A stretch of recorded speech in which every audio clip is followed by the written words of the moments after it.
Well, hey everybody, it's Hippie from H&H Racing Services, Bad Backing News Club on YouTube.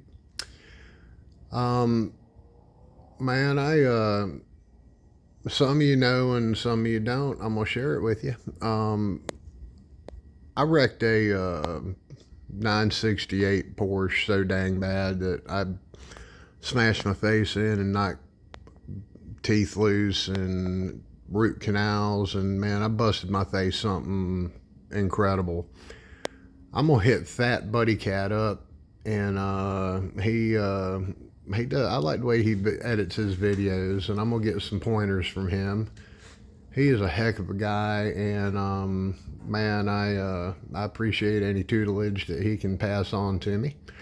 But moving on, I've been having the last couple years all the bone cement and repair work that they did in my face back in 1994 has come apart and failed. And I had surgery last week, and I can somewhat speak okay now. I've got 75% vision in my left eye back, and I feel like I'm on the mend.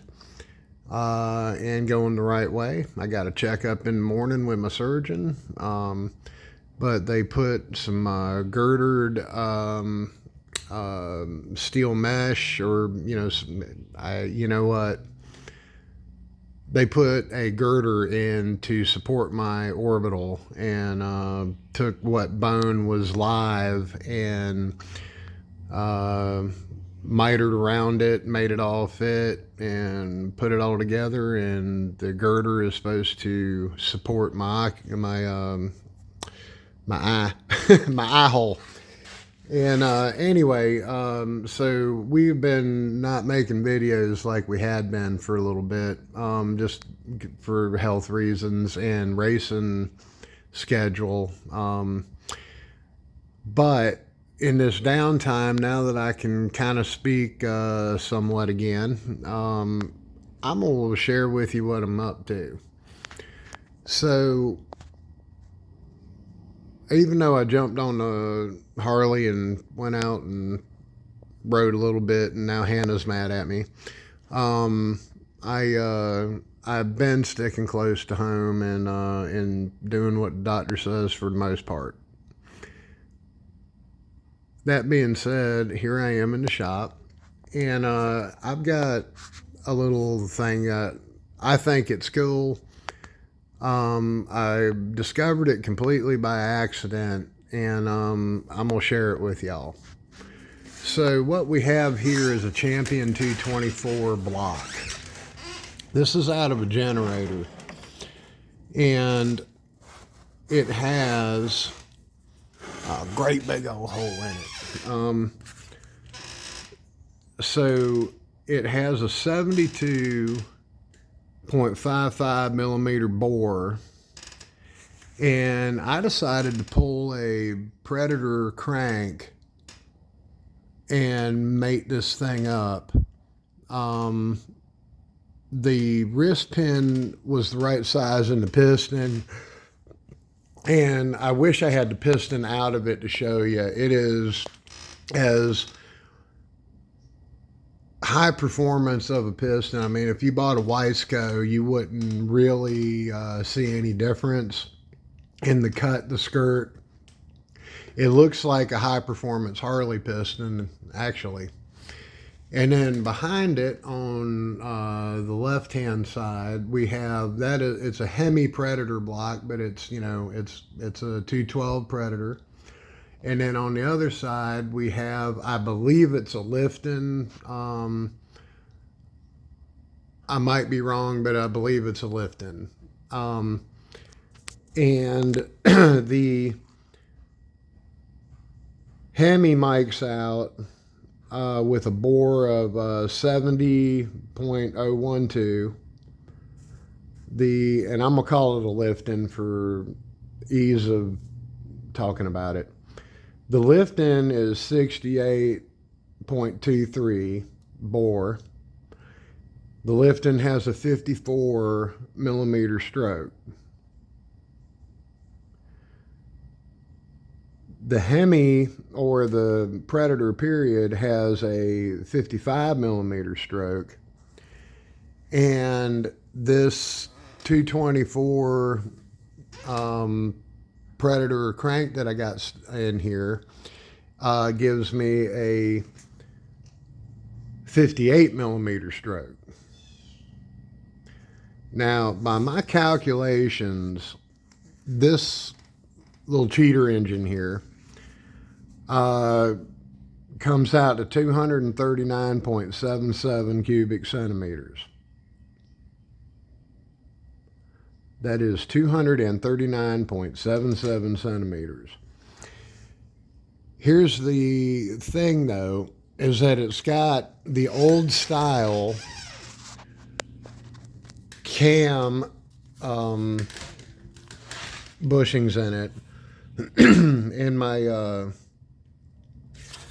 cam bushings on the standard Predators end up being 14.15 millimeters, and the old style cam that they make out to 13.97, but they're smaller. This just will not go in the cam bushing, and this fits it like a glove.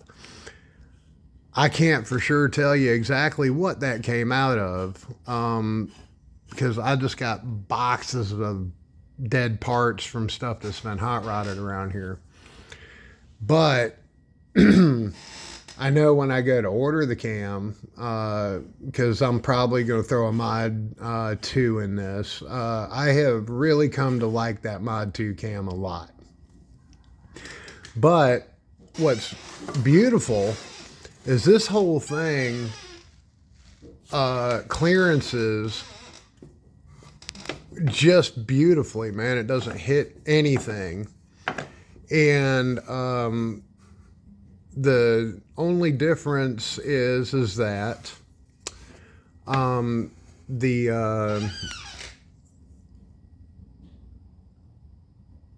sorry, you know what? You'll just have to forgive me for my hemming and hawing. Again, man, I just had my face cut off and sewed back on. I think they call that a face off. But anyway, so let's see here.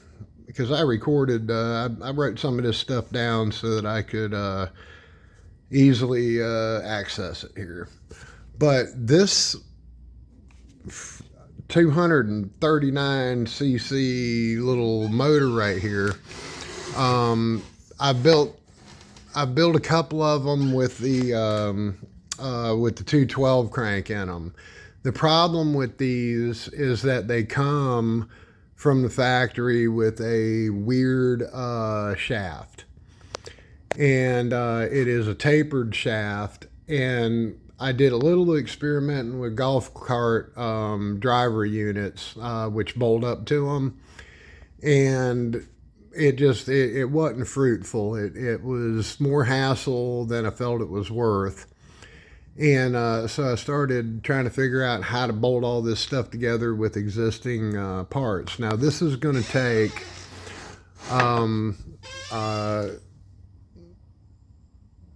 the flywheel on this is going to be, of course, a non-Hemi Predator, or, the old standard. And there's a couple of cool things about these Champion engines. Number one, they have the rockers in them are unit rockers. They're cool. OMB Warehouse sells them, and they are an absolute joy to work with and adjust. I trust them a whole lot more than these leaf rockers. And again, they're my preference. That being said, I'm basically assembling this thing out of existing old takeoff parts, and a couple of ARC rods. The 2 over gives your in the hole depth, man. It makes it too much. But the stock one, man, weirdly enough, look at this. That is just beautiful deck height there. And I'm tickled with that. And so this is actually the Champion head. Now this one's stripped, and because I'm gonna go in and do my port and polish job on it. And I'm also going to shave that. Man, I'm gonna do it till it feels right, and I'll tell you how much it was after I get done. But I'm gonna knock a bunch of material off of that and get the compression up on this, because I have the ability to do it. Because if you look, man, I have about so it is just slightly below the deck, and I mean slightly below the deck, but a 2 over is above the deck. And I don't want to mess with that piston, because this is a fairly balanced setup the way it is. And if I start cutting on the piston, well, then I'm going to have to start cutting on the back of it and all that. And this is going to be again, just one of our extra motors around here. And I'm sure it'll go in something cool ultimately. But this is a clone lift-in or something. You know, it says Aiken, and I don't even know. They make so many different kinds of these things, and I have no idea where this came from. I just know that it's got the right sized cam bushing in it. And so that makes it do what I need to. One of the little things is that with these generator motors, you'll see that I've taken a little grind out of this fin right here to get clearance, so I don't have to cut on my side case. I don't believe it's going to miss that fin. But these are a reinforced block. They have got the wind channels built into them. It's stout. It's a really nice heavy duty block, and again, we've got a few of these out there, and I'm not at liberty to say who's running them and whatnot and whatever. I just ain't going down that road. However, the other thing that is available to me on this is I have this generator bell housing. Now this here generator bell housing, as you can see, slip right in like so, and gives me a rotating mass cover for like a bully clutch, or I have been experimenting and trying to perfect a conversion for a Suzuki GS or Katana 500 clutch, so that I can have hand clutches. I really think that that's going to be the next big thing as far as all this goes, is that if we can perfect it where we have a static idle, where, you know, the bike can be started and sit at idle without having any clutch engagement, but then you squeeze the clutch, wind it up, and then you have complete hand clutch control. Man, I think that is going to be revolutionary, and again, it's something I'm working on. On one of the bikes that we've got this unit on, and again, man, I see, man, that's the funny thing about racing, man, is you can't tell everything, and you always feel like you're keeping a secret and whatnot. But anyway, I won't tell you who, where, or what, but I'll tell you how. So what we did is that bully clutch then, you know, sprockets are adjustable. You know, you can put different sprockets on those.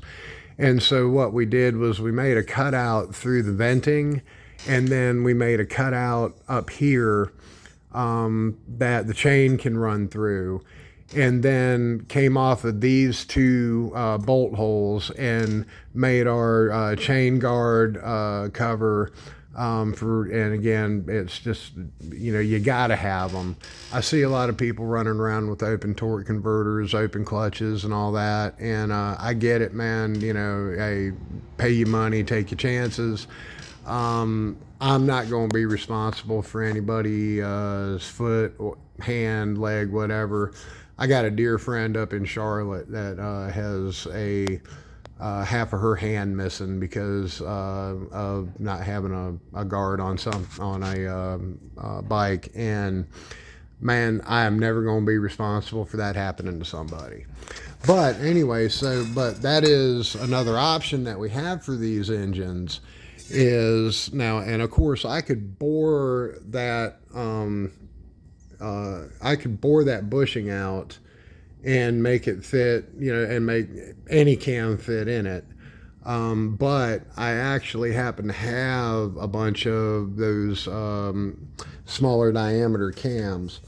And so I'm going to just be using that for the time being. I'll get this thing clearanced, rebroken, and just run tested, and then I'll worry about that. I mean, again, I very well may bore them and put a bronze sleeve in them. I just don't know right this second how that's all going to play out. But what I do know is that Champion generator engines are 239.77 cc's. And I stand by the old adage, there's no replacement for displacement. I need to go in still and drill the oil passage out so that, you know, get oil back out of the head and all that. I mean, there's still some work to do on this, but this is the rough fitment of it. And that is kind of what I'm up to. And anyway, I wanted to put these right side by side so they could be seen for comparison. And boom. Before I drop anything here, let me just go ahead and move it. There we go, boom. So there you go. To your immediate left, you've got and it's a Hemi Predator, but again, Predator block. Then you've got the Champion. Then you've got the standard 196 Lifton. So 212, 224, 196. And of course, if you don't know, I'm gonna tell you anyway. You know, the dowel pins are different, is how they keep you from or how they think they're keeping you from swapping heads around on these and putting Hemi heads and standard heads on back and forth and to and fro. But the other thing that you can really see when they're sitting side by side like this is all of this extra bracing, all of this extra material that's around this Champion generator engine. You know, I mean, it is, you just can't help but notice that it is a stouter piece. And while I'm on here and just running my mouth, I got a couple of things I want to say. Man, Vernon Adams, he runs the Coleman, Baja, and Trailmaster enthusiast sites on Facebook. Quite honestly, man, if you're going to be part of a mini bike group, there's really not a better one you can be part of than Vernon's page. You get less nonsense on there than any other page. But the folks that tend to gravitate there are real deal enthusiasts.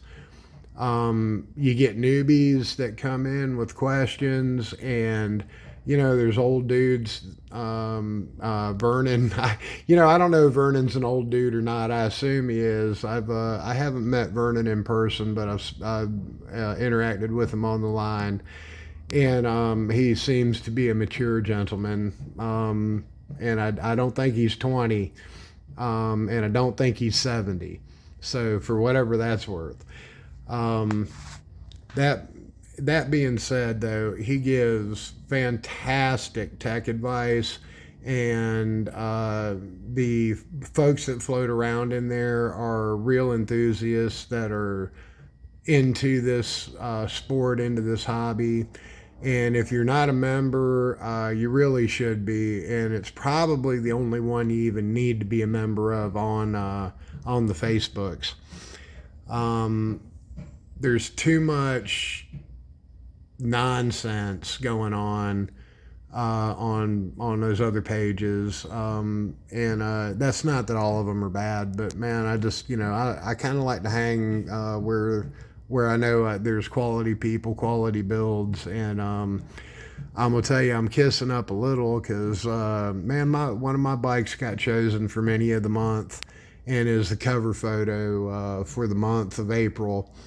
And man, I'm gonna tell you, I couldn't be more tickled about it, man. It is honestly, man, it is a straight up, it's a straight up honor, man. I feel pride about it, and it's much appreciated. I appreciate those who voted for my bike.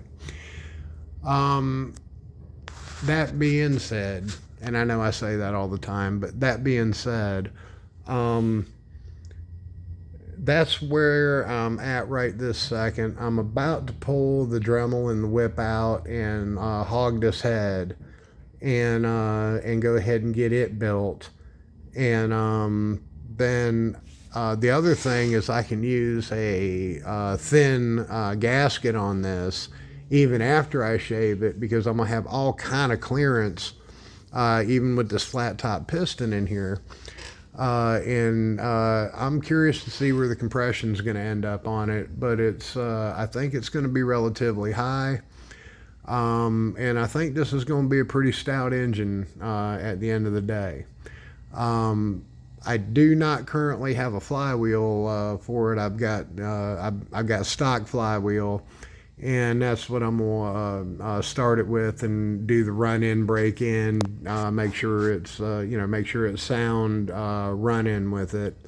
And then as funds become available, as I start giving doctors less money and start keeping a little for myself, I will move on from there to probably add a couple parts to that. But all three of these engines are getting built back, and man, I hate to say it, but built back better. This is kind of a nifty thing, or I think it is. Look at this. Oh, isn't that terrible? Terrible, terrible. So we had two back-to-back hurricanes here that flooded the entire Cape Fear region. And everybody knows that I mess with these things. And so if they come across any kind of little small engine or whatever, they tend to bring them to me if they like me. And you know what? Most people do like me. But anyway, the side cover and a couple other things, are out of this flood engine. Again, as you scan across here, these are literally all takeoff parts, and I'm gonna use all these takeoff parts to just put these engines together. And this guy is going to end up being high performance in the end. These, I'll do a little something to them, but we also have a lot of call for fairly stockish engines for mini bikes and go-karts, that don't kill children and middle-aged people. And everything doesn't need to be a 10,000 RPM powerhouse. Anyway, all that being said and done, I'm about to set this phone down and go to head hogging. And I hope you found this interesting. And last thing I got today is, man, Victor Gautier went down pretty hard at Gainesville at the DJ Memorial race. I did see video of him up and walking. Bike did not look good, and they said that the level had come to 1,000 feet and that there was moisture in the back end of the track. So they called the back end of that race, and they will, because we run full seasons in the All Harley World Shootout, AHDRA and IHDRA. Those guys will have a chance to meet again and race for the additional prize money, the additional prizes, and because there was a lot of hardware stacked up for the winner of that for the winner of that nitro class. And so they'll get the opportunity to sort that out later in the year. And the most important thing is that they made the right decision about that track. You cannot blast down a track that goes from tacky sticky to slick and wet and do it safely. Man, we care for we love our racing friends and family. And anything that is done, I know Bill Rowe and Paul Watson, Andy Simon Jr., all those guys, it wasn't an easy decision for them to call that race. But at the same token, they did what was right for the racers. And that's why we love them as promoters, is because they're always going to look out for the racers. They're going to do what's best for everybody. And I keep saying us like I'm racing, which that's why I'm into mini bikes now, is I'm not racing. Again, if you caught the first part of this video, health issues, I'll be back, and I'll be back strong. But while I'm not doing that, I am doing this, and I'm loving every minute of it. But man, dude, thank you so much to Paul Watson, Andy Simon Jr., Bill Rowe, and hey, Jack Corpola III, man, for broadcasting live all weekend long from Gainesville, so that we could watch our friends and family race, and it's like being there with them. It is my contention that Jack Corpola is probably the best motorsports announcer that there has ever been. I've never heard anybody that I'd rather have announce a race than Jack, and that's what I base that off of. He is the man. He hits everything. He stays gone almost as much as we do. Sometimes more, because sometimes I'm sitting in Monkey Junction while he is bringing us a race. It looks like I have sat here and rambled on for almost a half hour at this point. But that's what I'm up to. And hey, if you got questions or comments, please leave them. Check us out on Facebook, H&H Racing Services. And of course, here we are on YouTube, H&H Racing, Bad Back and Knees Club. All right, I'm going to get to work and actually do something, quit talking. Thank you for staying with me for 29 minutes. Y'all have a great evening.